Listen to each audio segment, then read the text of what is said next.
Terima kasih, Jeff, Bro. Terima kasih anggota muda, hebat, hebat. Tapi terima kasih juga para ibu bapak di atas angkatan saya. Sekarang ini ceritanya sekretariat dan organisasi. Seru lah ini, seru. Tapi kalau tadi membahas dulu ADART ya, sepertinya kalau ADART itu harus panjang ya kita ceritanya ya. Tapi yang jelas kita semua paham bahwa ADART itu perlu diperbaharui, tetapi perlu waktu. Ada hal-hal yang urgent yang kita nggak bisa nunggu ADART selesai. Jadi saya sih menyarankan ada seperti surat keputusan. Kalau di pemerintahan tuh kan DPR susah, presiden buka kepres, kurang lebih seperti itu, atau apalah per apa gitu ya. Jadi itu bisa kita bicarakan. Tetapi yang jelas itu bisa kalau organisasi PMB ini itu kita benahi.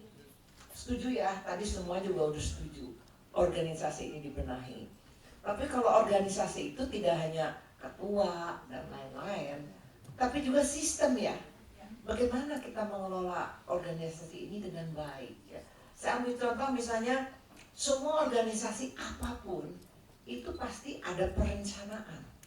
Rencana 5 tahun, rencana 10 tahun, namanya renstra lah, namanya apa aja di semua organisasi ada. Begitu pula di perusahaan ya. Ada blueprint, tadi kan sudah disebut-sebut, kita harus punya rencana jangka panjang. Sehingga kalau Senat PPA berganti, itu arahannya tuh udah jelas. Barangkali kita bicaranya 5 tahun sekali untuk merubah arah itu. Atau kalau per tahun itu kita sesuaikan. Itu kan yang kita biasa lakukan di organisasi. Nah jadi masalah organisasi ini nanti kan ada diskusinya khusus ya. Nanti kita detailnya di sana. Tapi dari saya secara singkat, organisasi itu dibuat sistem, nanti saya juga minta pendapat dari teman-teman semua. Kemudian masalah Senat PPA, kalau Senat PPA ini tadi anggota-anggota muda yang baru 1-2 tahun ya, saya paham lah. Tadi nggak tahu apa-apa jadi ketua Senat, prihatin ya. Jadi memang sebelumnya harus ada kalau saya lihat apa ya, Rotary Club gitu ya, Rotary Club ya. Incoming presiden itu setahun sebelumnya itu udah ikut-ikut presidennya gitu, kurang lebih begitu. Jadi di PMB juga harus dibuat seperti itu. Cuma detailnya seperti apa nanti kita bicarakan secara detail. Itu masalah organisasi. Kemudian berjenjang ya, tadi saya juga dengar dari Pak Herman ya, berjenjang ya. Di organisasi juga kenapa harus ada blueprint 5 tahun atau apalah rencana strategi 5 tahun, supaya perjenjangan dari suatu pembinaan atau perjenjangan dari suatu perubahan pembinaan penerimaan anggota baru itu bisa jelas. Jadi kita tidak perlu susah-susah lagi. Dan pertemuan ini nih saya lihat di absen itu yang hadir 70 orang 70 orang untuk suatu diskusi PMB. Ini lumayan lah ya. Tapi kalau kruh dansa itu bisa lebih dari ini. Tapi kalau dansa, saya tidak bisa mendengar mana tadi Aziz, mana Aziz mana? Aziz nanti selfie sama saya, upload ke istrimu. Kalau kamu benar-benar bertemu saya. Kalau kru dansa kan, saya nggak bakalan bisa ketemu Aziz. Saya nggak bakalan bisa dengar Priyanto Umar. Saya baru tahu ini yang namanya Priyanto. Kemudian tadi siapa lagi ya? Yang muda-muda tadi. Ipung. Ya, Ipung juga oke banget ya. Kayaknya dia mungkin pantas jadi ketua Senat ya. Iya. Kenapa enggak? Kalau kita ada kepres surat keputusan bahwa ketua Senat itu tidak harus mahasiswa. Benar nggak? Iya nggak?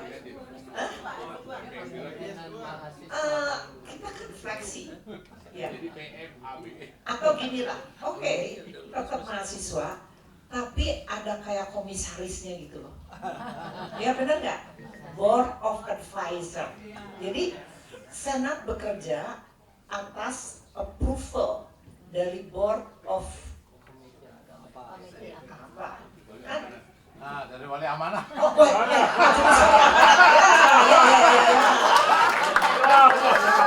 ya. Wali amanah PKN. Ya. Oke.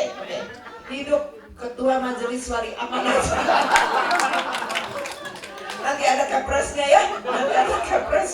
Nah, oke Pak Janjan ya. Oke, Ketua Senat PPA masih mahasiswa, tapi ada Majelis Wali Amanah. Nah, namanya nanti apa aja? Nanti kita tentukan di diskusi ya. Oke. Nanti sebelum saya minta pendapat dari teman-teman ini, tadi ya berjenjang, kemudian rencana jangka panjang, kemudian blueprint, kemudian Mahesa, mana yang namanya Mahesa tadi? Oh itu Mahesa ya. Kamu oke juga bicaranya Mahesa. Kamu tuh baru angkatan 2024 kan?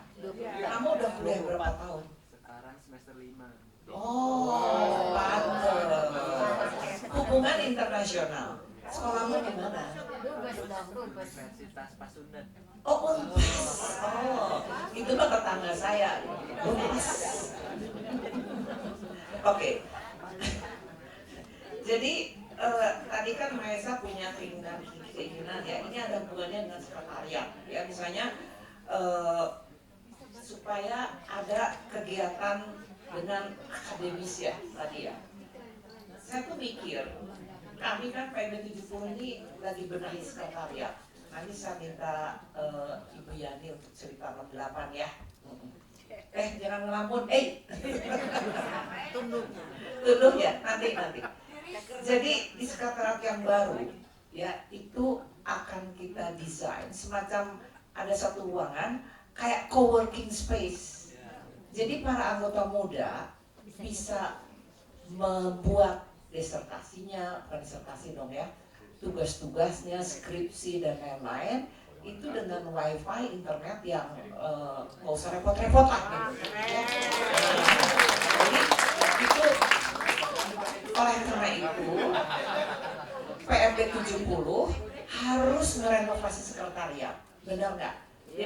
Jadi mohon itu dukungan dari semua pihak karena tanpa didukung dari anggota muda kita kan hanya tunjuk-tunjuk aja ya Bu Tina ya. Tapi kan nanti yang melaksanakan adalah para anggota muda. Oke, sekretariat lagi fungsinya selain co-working space itu merupakan hub ya antara senior dan junior. Misalnya tadi ingin ke lingkungan ya.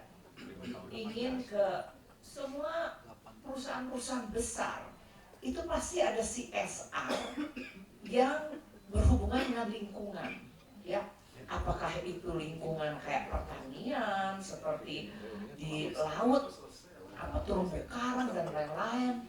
Nah kalau kita tidak ada tempat di mana kita mencari data atau mencari hak kemana?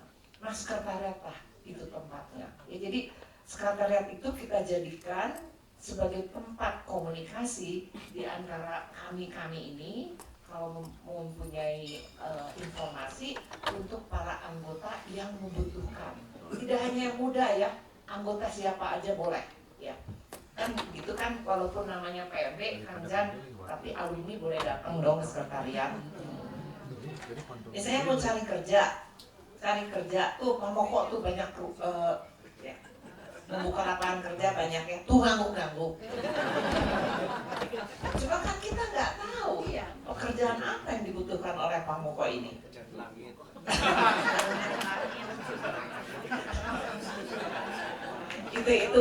itu salah satu contoh. Barangkali di antara ibu bapak yang masih produktif ini pasti tadi yang kerja di PT Inti siapa? Masih di PT Inti. Anak perusahaan cari ini enggak ada lowongan pekerjaan atau magang ada? Tuh, ada. Ya, tapi kalau dia nggak bicara di sini kan kita nggak tahu ya. Nah, jadi, oh keren, tepuk tangan tuh. Baik, saya akan mulai dari perbaikan sekretariat dan legalitas sekretariat. Barangkali ada ibu bapak yang tahu legalitas PRB ini ada di mana sertifikatnya? Legalitasnya. Di Jeherna tapi udah pupus, oke, itu harus dilacak ya. Baik, jadi barangkali itu pekerjaan rumah kita semua ya. Sertifikat PRB ini ada di mana? Tapi saya sih yakin kami masuk tahun 70 ya. Sekarang udah 55 tahun, sekretariat nggak ada yang gubris tuh, jadi oke-oke aja lah. Oke, mangga Ibu.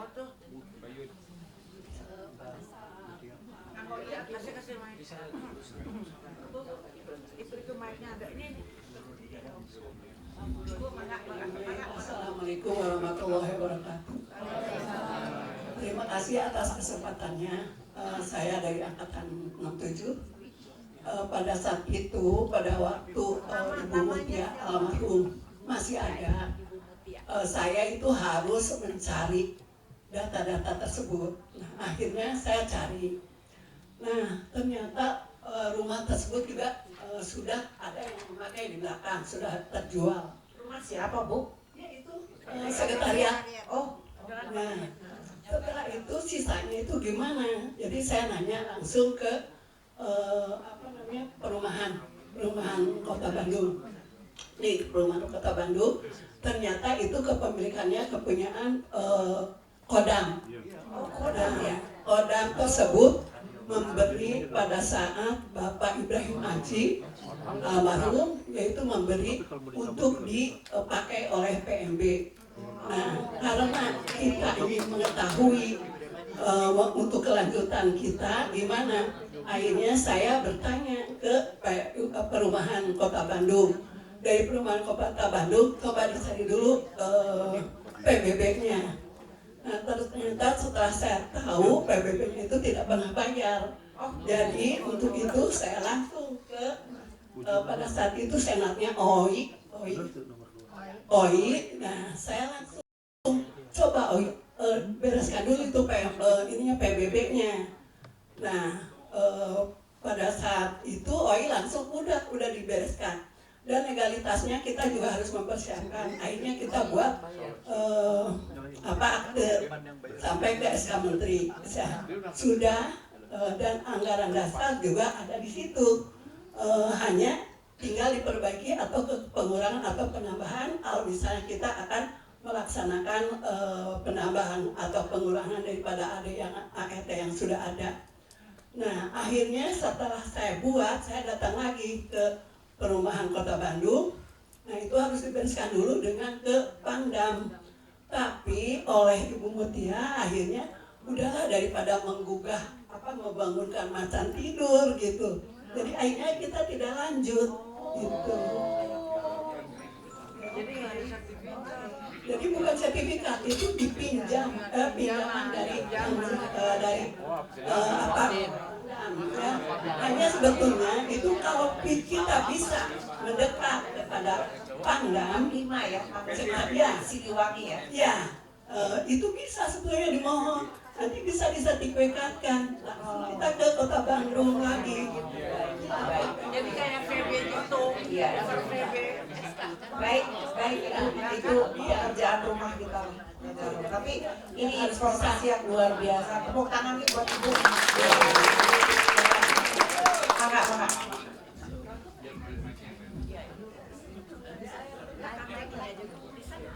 Kebetulan saya juga lagi mengurus sama dengan sekretariat PMB. Jadi ya sama. Tadi lagi maintenance sama Pangdam kan? Jadi bagi standarnya maintenance sama Kanjar. Ya, saya nggak maintenance ya, tapi saya perlu PDKT-nya adalah urusan sertifikat Sekomen Mawarman itu. Jadi memang betul bahwa aset-aset ex-PKI dulu sekretariat PMB itu sekretariatnya CGMI ya dulu. CGMI ya, pokoknya organisasi komunis ya PKI. Berbeda dengan Skomen. Kalau Skomen itu pemiliknya adalah orang komunis ya, waktu itu Insinyur Sukirman.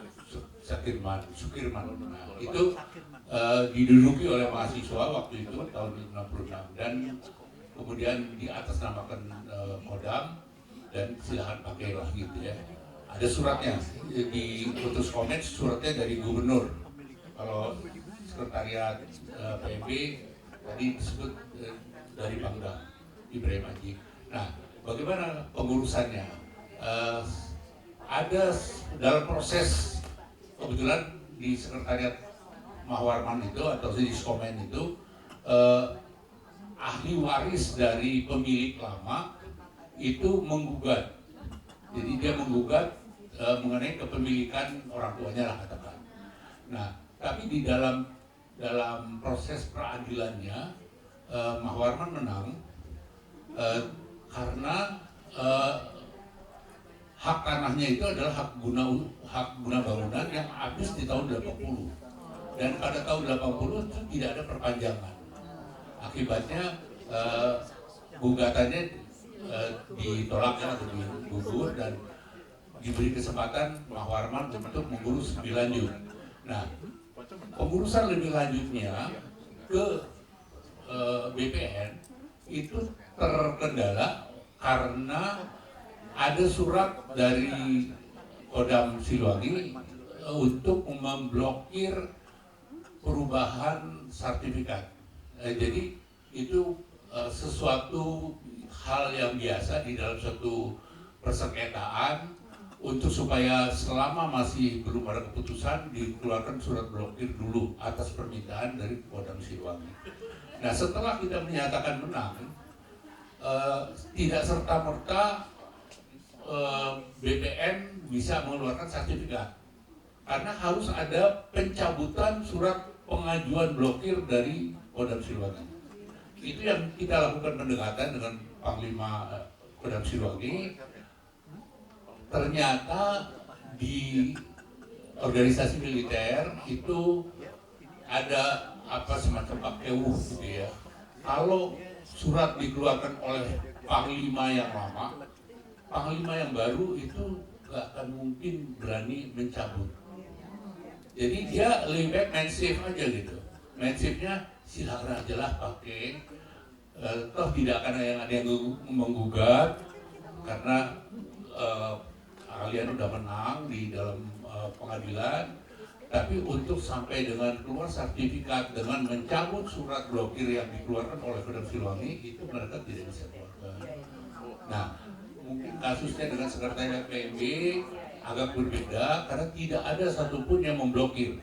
Saya masih optimis bahwa kalau sekretariat PMB diurus ke BPN mestinya dapat karena kita sudah menduduki itu lebih dari 20 tahun. Itu poinnya. Jadi ada ketentuan atau undang-undang apa kalau kita sudah menduduki itu lebih dari 20 tahun, maka kita berhak untuk mengajukan sertifikat. Terima kasih Pak Jajang, tepuk tangan.